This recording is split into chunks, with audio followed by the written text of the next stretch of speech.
Hello, boys and girls. This is Mr. Vang here. I'm happy to see you and come and read for you or with you. Okay, I wanna read a story from Monk, from Monk that I love to read, and I read a lot to. I call you my cousin, right? You are you my cousin, and I miss you guys. Okay, and I read this story to my own kids, and I read it to my grandkids, and I read it to some of students that I worked with. And so I'm going to read you a story, okay? Now, this story is the title, you see that from this book. This book is Folk Stories of the Hmong. You see it? Okay? This is from this book. Okay? The story like this. Why farmers have to work so hard? You see it? Why are farmers have to work so hard? Now, long time ago, plants and animals of all kinds were able to talk. Oh, I don't know. Yeah, now you better be careful. A tree right behind your house might talk to you. They use words just like we do today. Here is what happened. Lao Tu, it's a man, his name is Lao Tu, and his wife Ji Chi were the first people of the Hmong when they came to the surface of the earth from a crack in the rocks on a mountainside. Lao Tu carried flowers with him when he came to earth.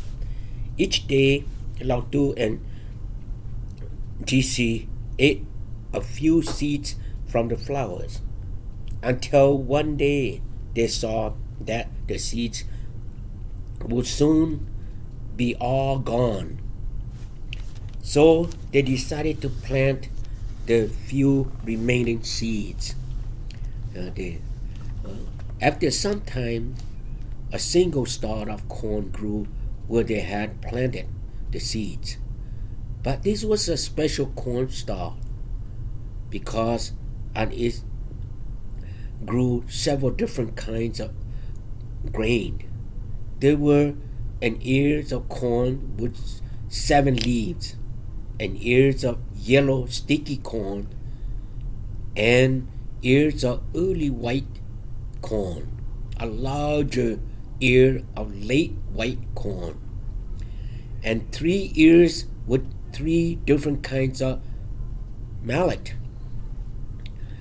The last ears of corn on the stalk was white sticky corn, and the tassel at the very tip of the stalk was covered with rice.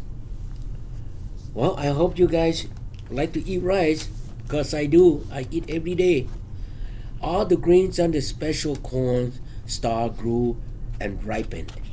The first ripened was the 7-leaf corn, and it returned to Lao Tu and Ji Chi's house.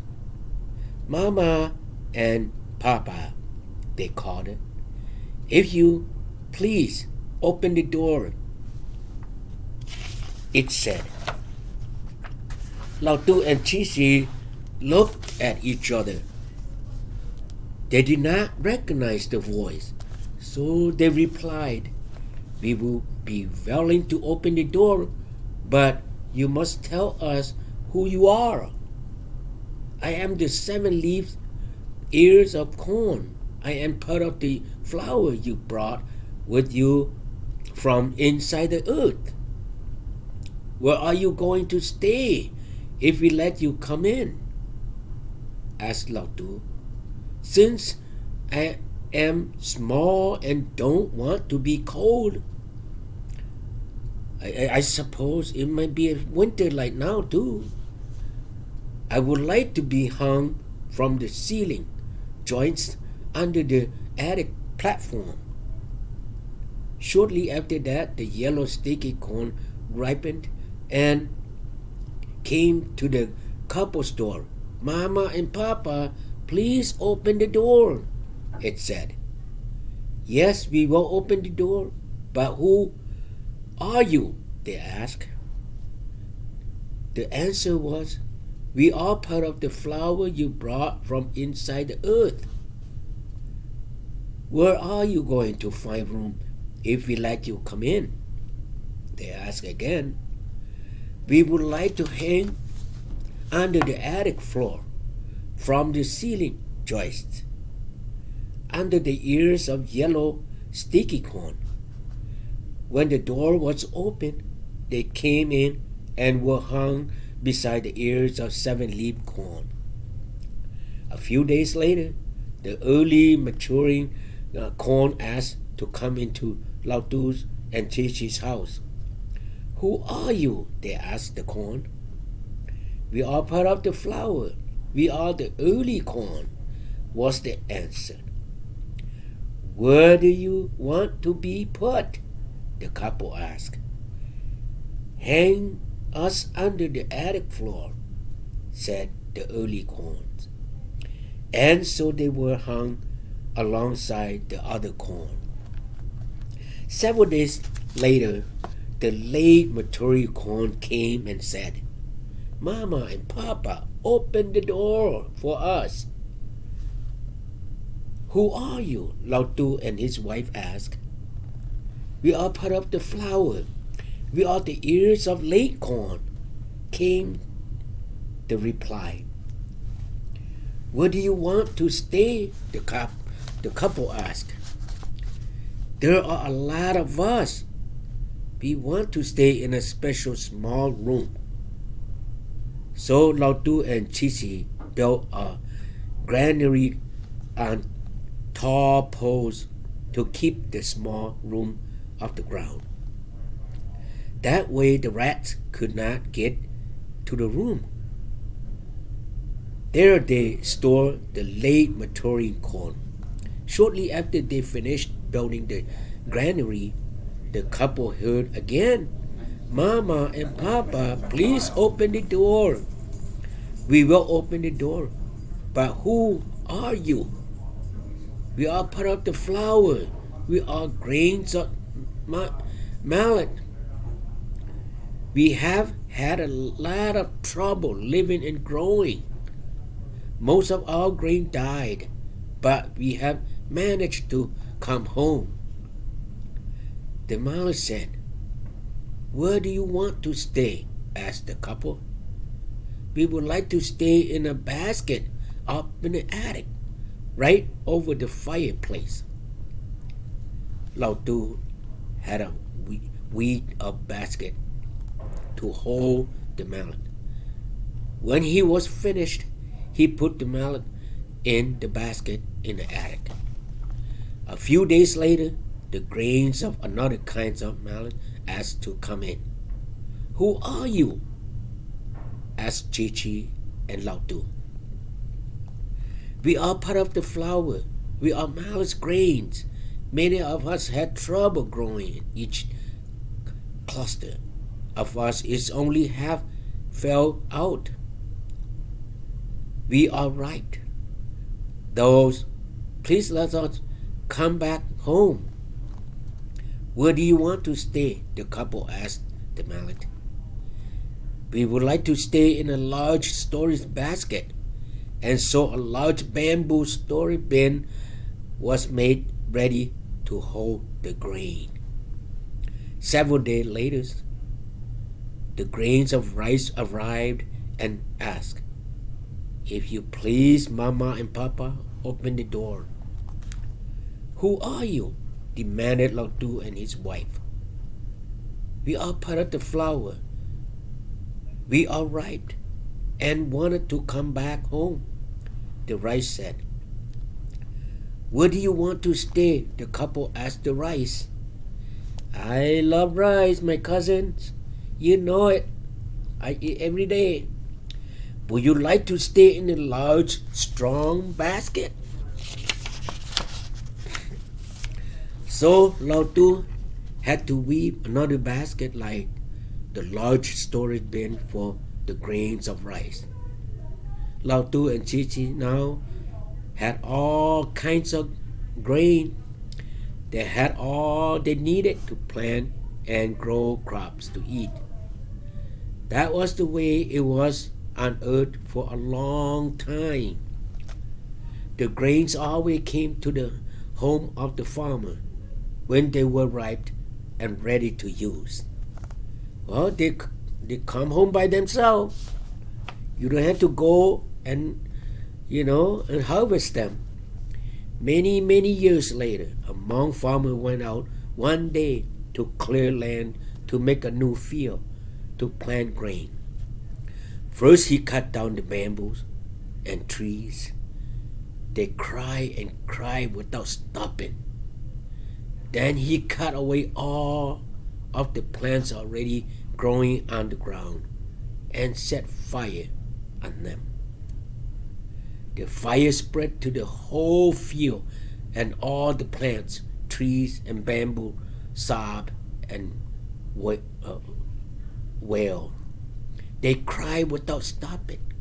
Well, back then, all trees and weeds, everything can talk. As you remember, the Hmong farmer planted the field in rice and corn. A short time after he planted the grains, they sprout all together and began to grow. But when the little plants were as big as curved feathers in a rooster tail, all the wild plants began to grow back too. The wild plants began hitting the rice and corn and breaking them down. Hit them, because the wind is blow them, so they leaning this way, leaning that way, leaning in front, and then they start hitting each other, and then they beat up the corn and the rice plants. This will never do, said the corn and rice. So they went and told the farmer. So they came home. They went back home and told the farmer what happened. Mr. Hmong farmer, you went out and planted us in the heart of the forest. Now the bamboo groves and trees that are growing were all banging into us and hitting us. They are breaking off our hands and our feet. Why did you plant us there? Well, the corn and the rice plants started to complain. If you don't help us, we won't survive. If you're not gonna come to help us, we might die because the bamboos, the tree, gonna beat us up. The farmer told them, dear corn and rice, go and wait for 7 days, and I will come. In 7 days, I will come to where you live, and I will make sure those wild plants won't hurt you anymore.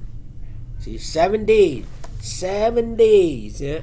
1, 2, 3, 4, 5, 6, 7. 7 days. All right? When the rice and corn got back to the forest field, they said to the wild plants and trees, you better quit hitting us and hurting us. We have a strong farmer, see that? Strong farmer, who is going to come and see you. Watch out. The Hmong farmer is coming with big knife. When he comes, he will make trouble for you. There's no telling what he might do to you. See it? We have told him all about you. The bamboo trees, the trees and plants and grain. If that is so, tell us what your farmer look like. See it? Tell me what your farmer looks like. Our farmers are men who wears a broad brimmed wood felt hat. His clothes, I don't have a hat, see it? Oh man, I should bring my hat too. His clothes are black. Oh, mine's green, you see it? But I got black and striped mask. And he carries a big knife. You see a big knife? See how big it is? Big knife. He will be puffing and a pipe. Just keep watching, and when you see a man like that, he is the one. Watch out, replies the grain. The next day, a tiger passed through the field. The bamboo tree and tree vines, bushes, weeds, and grass started hitting the rice and corn and sneered. Is this your owner? No, it's not. No, it's not. No, it's not. Chanted the rice and corn. Not this one. The very next day, a bobcat sauntered by. While the bobcat passed, the wild plants began hitting the rice and corn again. Is he the one? They asked. No, he's not. No, he is not. No, he's not. Came the reply. Please don't hit us like that. It hurts so much.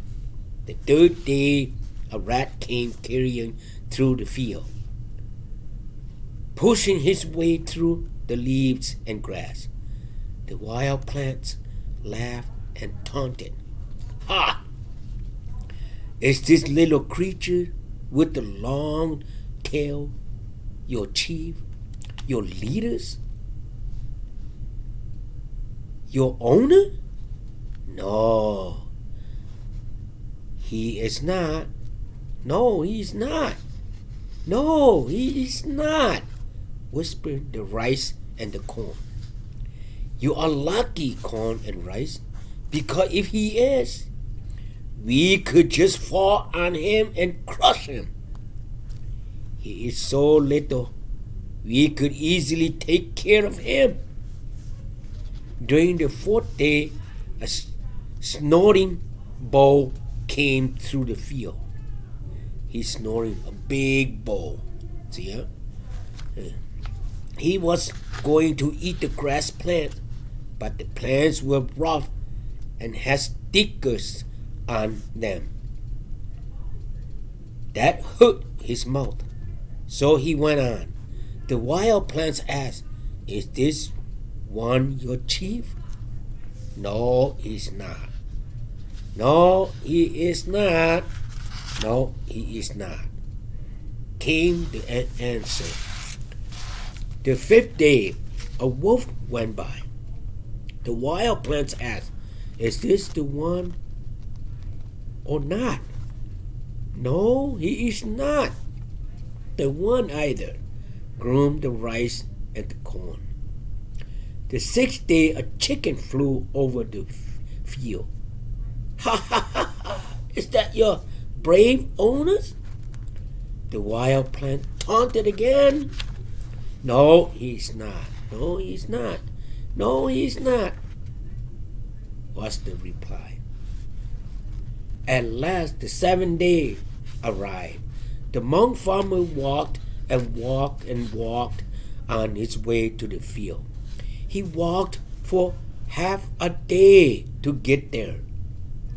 When he arrived, the weeds and others harmful plants asked the corn and rice, Is this your chief or your owners and protectors?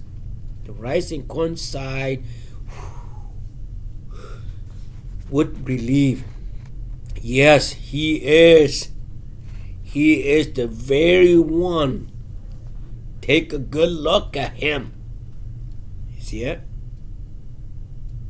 The monk farmer began to chop the weeds and wild plants with his big knife. The big knife. The wild plants all started crying at once, wailing and lamenting without end. The farmers sliced their necks so their head fell off. Pluck! He cut them all off, all the weeds in the whole field. And so, at last, the rice and corn grew and got big. The rice told the farmer, Mr. Hmong farmers, you have helped us very much in many, many ways. Now you can go home and rest. You planted us and took care of us, and now you can stay home. We will come to you when we are ripe. But you have one more thing to do. Make a granary for us to live in at your house. We will come to you on our own when we are fully grown. Well, they told the farmer to just make them a granary, a place so they can stay. The only thing that they have to do, then the rice and the corns will come into that granary by themselves. So the farmer went home. He did nothing. However, but went straight to bed. He went straight to bed. He's lazy. He lays around in bed for a long time. In fact, he stayed in bed so long that his ear became flat and stuck to his head. His head got flat and stuck in there to his head. When the rice and corn were fully grown, they all came at once, like a stream of flowing water, to the farmer's house. But there was no place ready for them to stay. Oh, commodity! There was no storage house, no bins, no granary, nothing. That means they will have to stay outside, and they will get wet and rotten in rain. The rats will be able to get at them and eat them. So the rice and corn told the farmer, we have come to you as we promised, but you do not have a place ready for us to stay. Since this is true, we will go back to the field, and whenever you get hungry for something to eat, you will have to come and get us. Hereafter, you will have to work to bring us in. And so the rice and corn plant went back out to the field in the middle of the forest and stayed there until the farmer came to get them. That is why even today, Hmong farmers had to walk long distance to the field and carry their harvest on their back. You see, like this one. You see, like that. You see, they got the baskets on the back, and they had to go into the field and then pick the corns or the rice, and then carry back home. Oh man, what did I tell you? You know what, cousin? Oh, my cousin, you see, the rice grain, when we, now this time, we don't have school for a while, maybe a couple weeks, and you have to stay, stay with our families, stay with our parents, grandparents, and teacher could send work for us to do. And mom and dad gonna help us, remind us to do our homework. The teacher sent it, or maybe we'll study through Google Meet or Seesaw. The instructions, the teaching from a teacher and from a parent or grandparent, just like a grain of rice and grain of corn, just like the story that I just read.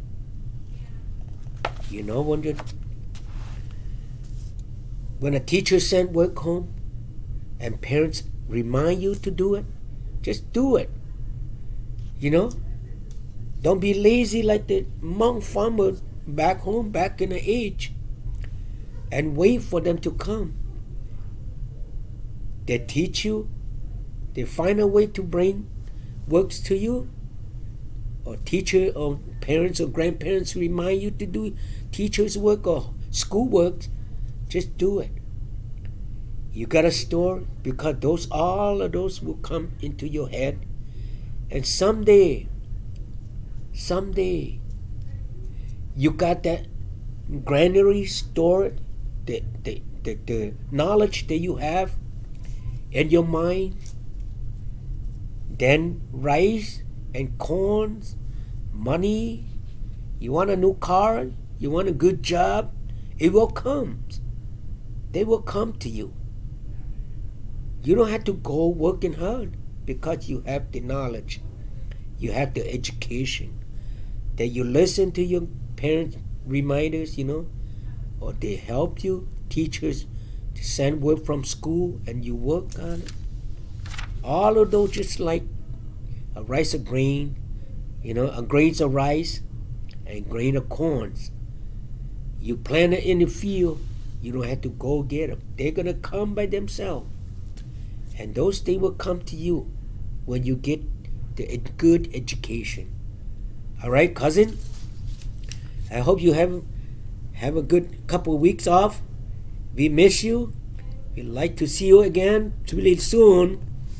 So stay safe. Okay, stay healthy too. Okay? I see you. Have a good day. See you again. Bye.